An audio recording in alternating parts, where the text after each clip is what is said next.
मैं कोई 1.5 मिनट तक वॉश बेसिन के ऊपर लगे आईने में अपनी बदली हुई शक्ल देखता रहा। बिलाखिर मैंने अपना बरेटा निकाल कर गोली चैम्बर में पहुंचाई और सेफ्टी लॉक चढ़ा दिया। मैंने एहतियात से तहारत गाह का दरवाजा खोला और अपने अकब में बंद कर दिया।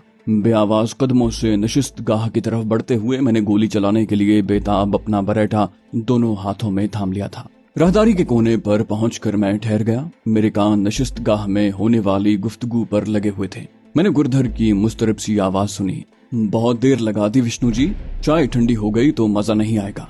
किशोर ने जवाब दिया, लगता है उन्हें काफी देर लगेगी, शायद बड़े वाला भी आ गया है। मेरा ख्याल है हमें अपनी चाय पी लेनी चाहिए। विष्णु भैया आए तो आप चाय दोबारा गर्म करके ले आना। मैंने गुरधर को काफी सख्त लहजे में कहते सुना, नहीं, हम एक साथ चाय पियेंगे।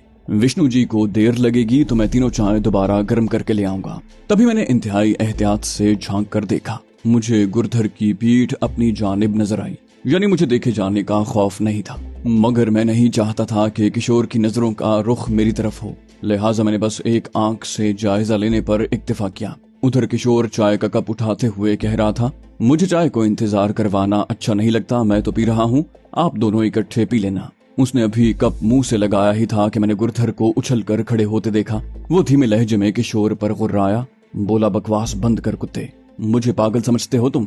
बहुत हो गया नाटक, अपना कप एक तरफ रख दे और दूसरा कप उठाकर एक सांस में चाय खत्म कर, वरना। उसने जुमला अधूरा छोड़ दिया। मुझे गुरधर के लहजे में अचानक दर आने वाली जारहियत की वजह भी फौरी समझ में आ गई। अब उसके हाथ में एक चपटी नाल वाला रिवॉल्वर नजर आ रहा था, जिसकी नाल का रुख किशोर की छाती की तरफ था। ये मंजर देखकर किशोर हक्का बक्का रह गया। तभी गुरधर ने एक बार खुखियाते हुए कहा, सुना नहीं, अपने ढोंगी साथी के आने से पहले चाय खत्म करो वरना खोपड़ी उड़ा दूंगा। इस दौरान में मेरा जहन बरकरफ्तारी से लाहे अमल सोच रहा था। गुरधर की जहनी सतह समझने में मुझसे गलती हो गई थी। मुझे पहले ही अंदाजा लगा लेना चाहिए था कि एक तरबियत याफ्ता खुफिया का अहलकार इतने घिसे पिटे बचगाना से हथकंडे का शिकार नहीं होगा। पहल उसने कर दी थी। उसे अंदाजा होगा कि मैंने तहारत गाह जाने का सिर्फ बहाना किया है, इसलिए वो पहले किशोर से जल्द अज जल्द जान छुड़ाना चाहता था ताकि मुझसे तन्हा निमट सके। उधर किशोर ने पिस्तौल की नाल की हरकत पर अपना कप रख कर मेरा वाला कप उठाया, मगर उसे होंठों से लगाते हुए हिचकिचा रहा था। तभी गुरधर खूंखार लहजे में बोला, लगता है तुम जेल में सड़ के नहीं बल्कि मेरे हाथों मरना चाहते हो। डरो नहीं, इसमें सिर्फ बेहोशी की दवा है। अगर तुमने फौरन चाय नहीं पी तो मैं गोली चला दूंगा। मुझे वैसे भी सिर्फ तुम्हारे गुरु को जिंदा लाने का हुक्म मिला है। ये सुनते ही किशोर का चेहरा सफेद पड़ गया। मैंने देखा चाय का कप होंठों की तरफ ले जाते हुए किशोर के हाथ कपकपा रहे थे। मैं उस भले आदमी की अजियत मजीद बर्दाश्त न कर सका। मैं तेजी से आगे बढ़ा और फिर गुरधर की तरफ जोरदार जस्त लगाई। मैंने इस दौरान में अपने बरेटा का दस्ता मुट्ठी में जकड़ लिया था। मुझे दीवार की ओट से बरामद होते देखकर किशोर बेइख्तियार चौंका। गुरधर ने उसकी नजरों के रुख और चेहरे के तासुरात में तब्दीली भांप ली। उसने जल्दी से मुड़कर देखने की कोशिश की, मगर उसे देर हो चुकी थी। मैं बर्फानी रीछ की तरह उस पर जा गिरा। मेरे जिस्म का जोरदार धक्का खाकर वो बुरी तरह से नजदीकी कुर्सी पर गिरा, मगर उसे जबिल्ली तौर पर 2 कदम हटने का मौका मिल गया था। लिहाजा मेरे बरेटा का दस्ता उसकी खोपड़ी की बजाय दाएं हाथ की कोहनी से जा टकराया। इत्तेफाक की बात है कि जाविया बदल जाने की वजह से पिस्तौल के दस्ते के चपटे सिरे की बजाय नुकीला कोना ऐन कोहनी के जोड़ पर लगा था। जर्ब लगते ही वो गिरते हुए बुरी तरह चिंगाड़ा। इस तसादुम और बरेटा के दस्ते की जर्ब के नतीजे में चपटी नाल वाला रिवॉल्वर पहले ही उसके हाथ से छूटकर फर्श पर गिर चुका था। यही गनीमत हुआ कि फर्श पर गिरने से रिवॉल्वर से फायर नहीं हुआ, वरना अंधी गोली के सामने हम में से किसी की भी न चलती और वो किसी की भी जिंदगी का किस्सा तमाम कर सकती थी। मेरा अंदाजा था कि कुर्सी से टकराने से गुरधर को अच्छी खासी चोट लगी होगी। खुद मेरे घुटने भी फर्श से टकराने की वजह से दर्द की शदीद लहर ने मुझे झंझोर डाला, मगर उस नाजुक सूरत हाल में घुटने सहलाने का किसे होश था। मैं फौरन अपने कदमों पर खड़ा हुआ और फर्श पर नजदीक ही पड़ा रिवॉल्वर ठोकर मारकर किशोर की तरफ खिसका दिया। उसके बाद कुर्सी पर उठने की सही करते गुरधर की तरफ बढ़ा और एक जोरदार लात मारकर उसे मजीद जोर से कुर्सी पर पटक दिया। वो हलक फाड़ कर चिल्लाया और कुर्सी के दूसरी तरफ उलट गया। गुरधर को चोट तो काफी लगी थी, मगर पेशावराना तरबियत की वजह से उसका दिमाग उस हंगामी हालत में भी पूरी तरह काम कर रहा था। मैंने कुर्सी के पीछे से घूमकर आगे बढ़ने की कोशिश की तो गुरधर ने लात मारकर कुर्सी मेरे रास्ते में गिरा दी। मैं बमुश्किल खुद को उलझकर गिरने से बचा सका। मैंने बाएं हाथ से कुर्सी का पाया पकड़कर उसे एक तरफ किया और आगे बढ़ा, मगर इस मुख्तसर सी मोहलत से फायदा उठाकर गुरधर तेजी से करवटें बदलता कई फुट दूर चला गया था। मगर उसकी बदकिस्मती के इस दौरान में किशोर भी लड़ाई में कूद पड़ा। उसने उछलकर एक जोरदार ठोकर गुरधर की कोख में रसीद कर दी। वो जरब लगते ही इतनी बुरी तरह चिंघाड़ा जैसे किशोर के जूतों में खंजर छुपा हुआ था, मगर उसकी चीखो पुकार का किशोर पर कोई असर न हुआ। उसे यकीनन रिवॉल्वर की हलाकत खेज नाल के जरिए गुरधर की तरफ से दी गई मौत की धमकी याद आ गई होगी। वो एक बार फिर उछला और मजीद एक ठोकर से गुरधर की तवाज़ो की। इस मर्तबा उसने गुरधर की पसलियों पर पूरी ताकत सर्फ कर दी थी। गुरधर इस मर्तबा ज़िबा होते बकरे की तरह टकराया और जख्म खाए नाग की तरह फर्श पर बल खाने लगा। किशोर ने उसकी अजियत से लुत्फानंदोज होते हुए मेरी तरफ देखा। मैंने तेज लहजे में कहा, बस करो यार, तुम जाकर गेट खोलो और गाड़ी स्टार्ट करके मेरा इंतजार करो। हमें जल्द से जल्द यहाँ से निकलना है। मैं इससे बस 2-4 बातें करके 1 मिनट में आता हूँ। हमारे जाने के बाद इलाके के थाने वाले खुद इससे निमटते रहेंगे। किशोर ने मेरी बात सुनकर तेजी से हाँ में गर्दन हिलाई, मगर तभी उसकी नजर अपने कदमों के करीब पड़े रिवॉल्वर पर पड़ी। उसने जैसे ही हिदायत तलब करने के लिए मेरी तरफ देखा, मैंने आंख के इशारे से उसे रिवॉल्वर उठाकर जाने की इजाजत दी थी। किशोर के रुखसत होते ही मैं गुरधर की तरफ बढ़ा। वो अब भी कुलबुला रहा था।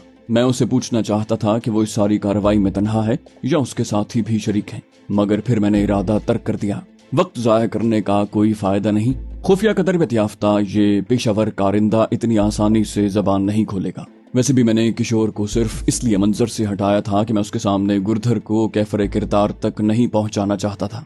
लिहाजा हतमी फैसले पर पहुंचते ही मैं तेजी से आगे बढ़ा और इसे कबल के गुरधर फिर कोई उस्तादी दिखाता तेजी से झुककर अपने बरेटा का दस्ता आहनी हथौड़ी की तरह उसकी कनपटी पर दे मारा। पिस्तौल की नाल के जरिए मेरी हथेली तक पहुंचने वाली झंझनाहट और हड्डी टूटने से उभरने वाली कड़च की आवाज ने मुझे बता दिया कि मुझे दूसरे वार की जहमत नहीं करना पड़ेगी। मैं पूरी तरह सीधा खड़ा हुआ ही था कि गुरधर का जिस्म कपकपाते हुए हल्के हल्के झटके खाने लगा। उसकी कनपटी धंस चुकी थी, अलबत्ता खोपड़ी के उस बेढंगे छेद से खून या भेजा रिसने में अभी कुछ देर बाकी थी। उसके मस्ख शुदा नकूश देखना इतना खुशगवार मंजर नहीं था। लिहाजा मैंने उसके चेहरे से नजरें चुराते हुए बर्क रफ्तारी से उसकी जेबों की तलाशी ली। कोई 200 रुपए की नकदी और एक कार्ड के अलावा उसकी जेबों से कुछ बरामद न हुआ। इस दौरान मैं उस पर नजा का आलम तारी हो चुका था। मैं समझ सकता था कि मेरे बंगले के दाखिली दरवाजे तक पहुंचने तक गुरधर जहन्नम रसीद हो चुका होगा। मैं फाटक की तरफ जाने वाले नीम पुख्ता रास्ते पर पहुंचा तो देखा कि किशोर ने अपने जिम्मे लगाया हुआ काम बखूबी मुकम्मल कर लिया है और अब गाड़ी की ड्राइविंग सीट पर बैठा बेचैनी से मेरा इंतजार कर रहा है।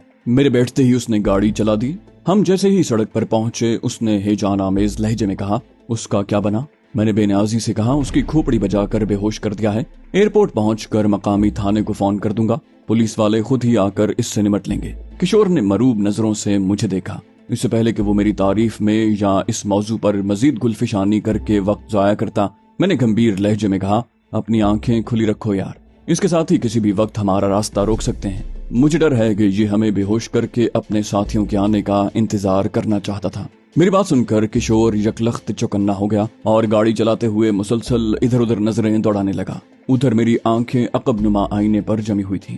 मैंने किशोर को बिलावजह खौफजदा करने की कोशिश नहीं की थी। मैंने जिस खतरे का इजहार किया था वो बिलाशुबा ऐन सर पर मंडला रहा था। अब तक हमारी बचत सिर्फ इसलिए हो गई थी कि गुरधर को शायद 1-2 घंटे पहले ही अहमदाबाद एयरपोर्ट पर मेरी टोह लगाने की ड्यूटी सौंपी गई थी और उसे अपने साथियों की टीम बर वक्त जमा करने का मौका नहीं मिला था। तभी मेरे जहन में एक ख्याल जागा, गुरधर को मेरी आमद की ऐसी पक्की इतला कैसे मिली होगी कि ये गोया बस मेरा इंतजार ही कर रहा था। मेरा जहन ये मुअम्मा हल करने में इतना उलझा कि कुछ देर के लिए मैं जहनी तौर पर गाड़ी से गैर हाजिर हो गया। तभी मैंने किशोर की घबराई हुई आवाज सुनी, विष्णु भैया, मुझे शक है कि एक जीप हमारी गाड़ी का पीछा कर रही है। हम गुरधर के बंगले से निकलकर कुछ ही आगे बढ़े थे तो ये जीप हमारे सामने से आई थी और हमें क्रॉस करके आगे बढ़ गई। अब पलट कर आई है। मैंने जल्दी से पलट कर देखा, वाकई कोई 1.5-2 फरलांग के फासले पर एक जीप हमारे पीछे आ रही थी। बगौर देखने के बावजूद मैं जीप में बैठे अफराद की तादाद का अंदाजा लगाने में नाकाम रहा। किशोर ने गोया मेरा जहन पढ़ लिया। वो बोला, जीप पास से गुजरी थी तो मैंने वैसे ही नजर डाली थी। इसमें 2 बंदे बैठे थे। एक कोई 40 साल का मोटा सा काला भुजंग मद्रासी था, दूसरा लगभग 30 साल का कच्ची लग रहा था। मैंने कहा, उनका हुलिया कुछ भी हो, वो असल में पाकिस्तानी घुस बैठी हैं। ये तारापुर एटमी प्लांट से मेरी ताक में थे। मैं बहुत छुप छुपा के निकला था, मगर शायद अंदर से किसी ने मुखबरी कर दी। मैं इसीलिए तो राजदारी से काम लेने की कोशिश कर रहा हूँ। ये सुनकर किशोर की आंखें हैरत और खौफ के मिले जुले तासुरात से फैल गईं। बोला, तो ये सब दुश्मन के एजेंट हैं भैया, हमारे एटमी प्लांट की जासूसी कर रहे हैं। मैंने कहा, सिर्फ जासूसी नहीं कर रहे, उसे तबाह करने की कोशिश भी करते रहे हैं। 2 दिन पहले भी हमला किया था। सरकारी राज है, वरना बता देता कि वहाँ कितना नुकसान हुआ है। उसी हमले की पूरी रिपोर्ट लेकर तो दिल्ली जा रहा हूँ। हो सकता है पंडित नेहरू और इंदिरा गांधी जी के सामने भी पेशी हो। किशोर ने एक बार फिर हैरत का इजहार किया, मगर मैंने उसकी बात काटते हुए कहा, गाड़ी भगाओ भाई, ये बदमाश हम तक पहुंच गए तो हम दोनों का बहुत बुरा हशर करेंगे। ये सुनते ही किशोर ने एक्सेलरेटर पर पांव का दबाव बढ़ा दिया। लगभग नई गाड़ी का इंजन मस्ती में गुर्राया और रफ्तार में अच्छा खासा इजाफा हो गया। मैंने पलट कर देखा, जीप लगभग उतने ही फासले पर नजर आई। मैंने किशोर को मुखातिब करके कहा, यार ये बताओ, तुम्हारे ख्याल में ये जीप वाले बंगले में जाकर गुरधर को अंटा गफील देखकर अंदाजे से हमारे पीछे लगे होंगे? किशोर ने जल्दी से नफी में सर हिलाया। बोला, ये जीप हमें बंगले से कोई 200-250 गज आगे क्रॉस करके गई थी। अगर ये बंगले में दाखिल होकर जीप खड़ी करके अंदर गए होते और गुरधर की हालत देखकर वापस आए होते तो हमारे इतने करीब ना होते। इतनी देर में तो हम कहीं के कहीं निकल चुके होते। ये दोनों बंगले के सामने से या शायद इससे भी पहले गाड़ी मोड़कर हमारे पीछे आए होंगे। मैंने उसकी बात पर गौर करते हुए कहा, हो सकता है उन्होंने हमें बंगले के गेट से निकलते देख लिया हो। किशोर ने पहले से भी ज्यादा जोशीले अंदाज में गर्दन हिलाई। बोला, ये जीप हमारे बंगले से कोई 150 गज आगे आने के बाद दाएं तरफ वाली छोटी सड़क से इस बड़ी सड़क पर मुड़ी थी। मैंने कहा, मगर सवाल ये है कि मैंने उसे सामने से आते और हमारी गाड़ी के पास से गुजरते हुए क्यों नहीं देखा। इतने तनाव के माहौल में किशोर को हंसते देखकर मुझे हैरत हुई। मैंने सोचा, ये शख्स मेरे अंदाजे से ज्यादा मजबूत आसाब रखता है। उसने मुस्कुराते हुए कहा, ये उस वक्त की बात है जब आप गर्दन घुमाकर मुसलसल पीछे देख रहे थे, और ऐन उस वक्त जब ये गाड़ी हमारी गाड़ी के पास से गुजरकर पीछे जाने लगी, आप सीधे हो गए। मैंने सचमुच के अचंभे के साथ कहा, अच्छा तो ये बात है, मैं भी कहूँ? अचानक मैंने बात अधूरी छोड़ी और चौंक कर किशोर की तरफ देखा। वो भी मेरी हालत में तब्दीली देखकर चौंका। मैंने गंभीर लहजे में कहा, मगर सवाल ये है कि इन जीप वाले बदमाशों को इतना यकीन कैसे हुआ कि हम इस गाड़ी में जा रहे हैं? ये तो जैसे हमारी गाड़ी पहचानते ही जीप मोड़कर हमारे पीछे लग गए हैं। मेरी बात का जवाब देने के बजाय किशोर ने अकबनुमा आईने में घूरते हुए कहा, मुझे लग रहा है कि मेरे रफ्तार बढ़ाने के बावजूद दोनों गाड़ियों का दरमियानी फासला बढ़ने की बजाय कम हो रहा है। मैंने चौंक कर पीछे देखा। किशोर ठीक कह रहा था। वाकई दोनों गाड़ियों के बाहमी फासले में कम से कम 100 गज की कमी आ चुकी थी। ये बहुत खतरनाक सूरत हाल थी। मैंने इस तरह पर काबू पाने की हर मुमकिन कोशिश करते हुए अपना लहजा पुरसुकून रखा। कहा, लगता है इनकी मौत ने इन्हें हमारे पीछे लगा रखा है। मैं सिर्फ इसलिए खून खराबे से बचकर इनसे पीछा छुड़ाने की कोशिश कर रहा हूँ कि इनकी लाशें गिरने के नतीजे में मुझे पुलिस के सामने अपनी शनाख्त जाहिर करना पड़ेगी, जिससे मैं हर कीमत पर बचना चाहता हूँ। हो सके तो गाड़ी की रफ्तार मजीद बढ़ाने की कोशिश करो। मेरी बात सुनकर किशोर ने बेचारगी से कहा, कोई संगीन हादसा हो जाएगा भाई। वैसे वो भी जीप की रफ्तार इससे ज्यादा नहीं बढ़ा सकते। मैंने कहा, तुम ठीक कह रहे हो यार, इतनी तेज रफ्तार पर गाड़ी काबू से बाहर होने का खतरा बहुत ज्यादा होता है। चलो खैर, वो करीब आए तो निमट लेंगे। कोई पुलिस की गाड़ी रास्ते में आ गई तो ये बदमाश वैसे ही भाग जाएंगे। किशोर ने पूरा एतमाद लहजे में कहा, आप फिक्र न करें भैया, पुराने मॉडल की जीप है, डीजल पर ज्यादा देर तक इतनी तेज रफ्तार पर नहीं भाग सकती, क्योंकि इनका डीजल इंजन कम ईंधन में ज्यादा फासला तय करने के लिए बनाया जाता है, जबकि मेरी गाड़ी नई होने के साथ साथ पेट्रोल पर चलती है, जो डीजल से ज्यादा तेजी से जलता है, और इसके लिए तेज रफ्तार बरकरार रखना ज्यादा आसान हो जाता है। मैंने कहा, यार ये इंजन और ईंधन की बातें मेरी समझ में आना मुश्किल है, बस तुम उन्हें करीब आने न दो, बाकी जो होगा देखा जाएगा। किसी वजह से हमें रफ्तार कम करना पड़ी और ये हम तक पहुंच गए तो निमट लेंगे। शायद इनकी मौत मेरे ही हाथों लिखी है। मैंने अपने लहजे में बेपरवाही शामिल करने की हर मुमकिन कोशिश की थी, मगर हकीकत यह है कि हर गुजरते लम्हे के साथ मेरी तशवीश में इजाफा होता जा रहा था। अगर वाकई हमारा सामना किसी पुलिस जीप से हो गया तो हमें लेने के देने पड़ जाएंगे। मैं कोई सचमुच इंडियन खुफिया इदारे का अफसर थोड़ा ही हूँ कि अपना कार्ड पुलिस वालों के सामने पेश करके अपने पीछे आने वालों की गर्दन पकड़कर थाने में बंद करने का हुक्म दूंगा। असल हकीकत तो उसके बिल्कुल बरक्स है। हमें पुलिस के शिकंजे में देखकर हमारे ताकुब में आने वाले गुरधर के साथी खुफिया एहलकार तो खुशी से नाच उठेंगे। उसके फौरन बाद एक तरफ तो किशोर के सामने मेरा भांडा फूट जाएगा, तो दूसरी तरफ गुरधर की लाश दरियाफ्त होने के बाद उसे भी कत्ल में शरीक करार देकर उसे भी धर लिया जाएगा। मेरे साथ इस जुर्म में शरीक होने का सबूत तो उसके पास से गुरधर का रिवॉल्वर बरामद होते ही मिल जाएगा। और बिलफर्ज पुलिस की मुदाखलत के बगैर ही हम अपने ताक़ुब में आने वाले के निशाने की जद में आ गए तो वो दोनों बिला ताखीर गोली चला देंगे और उस सूरत में भी ये गरीब बेकसूर मारा जाएगा। मुझे किशोर से शदीद हमदर्दी महसूस हुई, मगर तभी एक ख्याल मेरे जहन में आसमानी बिजली की तरह कौंधा। मुझे अपनी कुंद जहनी पर गुस्सा आया। ये ख्याल तो मुझे बहुत पहले आना चाहिए था। मैंने एक नजर पीछे डाली और दरमियानी फासले में कुछ इजाफे का मुशाहिदा करके संजीदा लहजे में किशोर को मुखातिब किया। कहा, यार एक बात बताओ, अगर ये दोनों बदमाश गुरधर के पास नहीं गए तो इन्होंने हमारी गाड़ी इतनी आसानी से कैसे पहचान ली? जैसे इन्हें तुम्हारी गाड़ी की मेक, कंपनी, मॉडल और रंग सब कुछ अच्छी तरह मालूम था, इसलिए ये हमारी गाड़ी पर नजर पड़ते ही समझ गए कि हम ही इनके वो शिकार हैं जिन्हें दबोचने के लिए ये दोनों गुरधर के पास जा रहे थे। मेरी बात सुनकर किशोर चौंका और तशवीश भरे लहजे में बोला, ये बात तो वाकई सोचने की है। मैंने कदरे बदमज़गी से कहा, तुम्हें दिमाग खपाने की जरूरत नहीं है किशोर भैया, मैं ठीक ठीक अंदाजा लगा सकता हूँ कि ये सारा क्या चक्कर है। किशोर ने सड़क से नजरें हटाकर मेरे चेहरे की तरफ देखा। उसकी नजरों में परेशानी नुमाया थी। थोड़े से वक्फे के बाद मैंने कदरे नरम लहजे में बात आगे बढ़ाई। कहा, अच्छा ये बताओ, एयरपोर्ट के बुकिंग ऑफिस में तुमसे मुलाकात के बाद जब उस लोमड़ी फितरत गुरधर ने एक्स्ट्रा टिकट खरीदने की बात पक्की कर ली थी तो क्या उसके बाद उसने तुमसे तुम्हारी गाड़ी के बारे में पूछा था? मेरे यकीन के मुताबिक किशोर का जवाब हर सूरत में हाँ होना चाहिए था, लिहाजा उसे नफी में सर हिलाते देखकर मुझे हैरत हुई। मैंने ताज्जुब भरे लहजे में कहा, अगर उसे तुम्हारी गाड़ी का मेक, मॉडल और नंबर वगैरह मालूम नहीं था तो यूं दीवानावार हमारे पीछे आने वाले उन घुसपैठियों को कैसे पता चला कि हम इस गाड़ी में फरार हो रहे हैं? किशोर ने शर्मिंदगी भरे लहजे में कहा, माफी चाहता हूँ भाई, मेरा मतलब ये है कि गुरधर ने नहीं पूछा था, बल्कि मैंने खुद अपनी गाड़ी की तफसील बताई थी। मैंने सवालिया नजरों से देखा तो उसने जल्दी से बात आगे बढ़ाई। बोला, दरअसल गुरधर ने टिकट खरीदने की हामी भरने के बाद कहा था कि हम टैक्सी पर उसके साथ उसके घर चलेंगे। मैंने इस पेशकश के जवाब में अपने ठाट बाट जताने के बाद कहा था कि हमारे पास नए मॉडल की इंपोर्टेड फिएट 1100 है और हम उसी पर अपने गांव से अहमदाबाद पहुंचे हैं और वो अब भी पार्किंग में मेरे बड़े भैया की निगरानी में मौजूद हैं। इस पर उसने मुझसे आपके बारे में 2-3 सवालात किए। फिर वो कहने लगा कि उसके पास भी पिछले साल के मॉडल की सफेद फिएट 1100 है जो उसे बहुत पसंद है, मगर उस वक्त उसकी बीवी उस पर बाजार गई हुई है। फिर उसने पूछा कि तुम्हारी गाड़ी किस रंग की है, तो मैंने बताया कि गाड़ी के नीचे वाली बॉडी क्रीम कलर की मगर छत ब्राउन कलर की है और बॉडी के दोनों तरफ भी ब्राउन पेटियां हैं। मुझे ये सुनकर किशोर के अहमकाना बड़बोलेपन पर तैश तो आया, मगर दर हकीकत उस बेचारे का कसूर उतना संगीन नहीं था। मैंने सोचा कि ये नीम खानदा सा शख्स कोई तरबियत याफ्ता सीक्रेट एजेंट थोड़े ही है कि ऐसे जासूसी हथकंडे जानता। लिहाजा मैंने उसकी गलती दरगुजर करते हुए नरम लहजे में कहा, मुझे यकीन है कि वो तुमसे ये सब बातें जान लेने के बाद बाहर गाड़ी की तरफ आने से पहले किसी बहाने टिकट घर से गायब भी हुआ होगा। किशोर ने हैरानी से मुझे देखा। बोला, हाँ वाकई वो वॉशरूम का कहकर 10 मिनट के लिए गायब हुआ था, मगर आपको कैसे पता चला? मैंने किसी न किसी तरह अपने लहजे में खुशमिजाजी लाते हुए कहा, सीधी बात है, वो तुम्हारे पास से हटने के बाद सीधा किसी टेलीफोन के पास गया होगा और उन दोनों लफंगों को जल्द से जल्द उसके बंगले पर पहुंचने का हुक्म देकर वापस तुम्हारे पास आ गया। ये बात तो उसने 15 सेकंड में मुकम्मल कर ली होगी। इससे पहले सारा वक्त उसे टेलीफोन ढूंढने में लगा होगा।